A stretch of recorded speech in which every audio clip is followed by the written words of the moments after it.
Bonjour à tous et bienvenue dans ce nouvel épisode de notre aventure entrepreneuriale. Alors aujourd'hui, je vous emmène dans les coulisses de ma transition vers le freelancing, un voyage qui, vous allez le comprendre, a été aussi surprenant que formateur. Quand j'ai décidé de me lancer à mon compte, je voyais déjà la liberté que j'allais gagner, l'indépendance qui m'attendait, et puis rapidement, je me suis retrouvée face à une réalité que je n'avais pas anticipée. On m'a parlé de ces fameuses plateformes de freelancing, Malt, Upwork, Fiverr et d'autres encore. Vous connaissez sûrement ces noms, n'est-ce pas? Pour quelqu'un comme moi qui débutait sans un réseau bien établi, elles semblaient être une porte d'entrée idéale vers un monde de possibilités. Ces plateformes ont un véritable atout, la visibilité. Alors imaginez, en quelques clics, votre profil est là, prêt à être découvert par des centaines d'entreprises. C'est grisant, non? Cette sensation que les opportunités affluent vers vous, que les projets s'alignent comme par magie. C'est ce que je pensais au début. Mais très vite, j'ai découvert l'envers du décor. Derrière cette visibilité se cache une rude compétition. Avec des milliers de freelances inscrits, se démarquer devient un défi quotidien. Et là, on comprend que la visibilité, ce n'est que le début. Il faut un portfolio solide, des recommandations en béton et un profil qui capte l'attention. C'est un travail de fond et cela demande du temps et de l'énergie. Au fur et à mesure que je plongeais dans ce monde, je réalisais que pour décrocher une mission, il ne suffisait pas d'avoir du talent. Non. Il fallait aussi se préparer à un nombre incroyable de démarches administratives et de documents. Donc on a le classique et éternel CV, un site web, peut-être orienté portfolio, des témoignages. C'est presque comme si je devais constamment prouver ma valeur avant même d'avoir une chance de montrer ce que je pouvais faire. Et ce processus, croyez-moi, peut être épuisant. C'est ici que j'ai ressenti une première différence.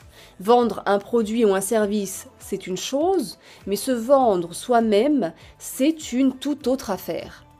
Et dans mes expériences précédentes, j'étais à l'aise pour vendre des produits de l'entreprise par exemple. Mais là, il fallait que je me vende, moi, mes compétences, mes valeurs, ma vision.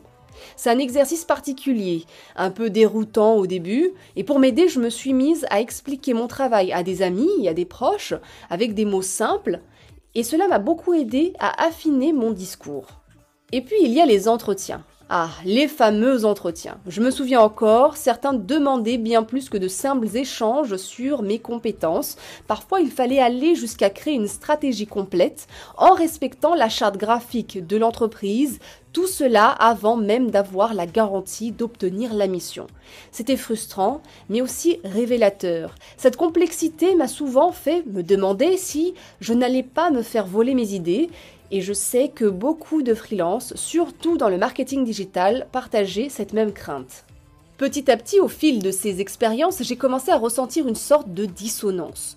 Je me suis rendu compte que malgré l'indépendance que je pensais avoir acquise, je perdais une partie de la liberté que j'avais tant recherchée en quittant le salariat.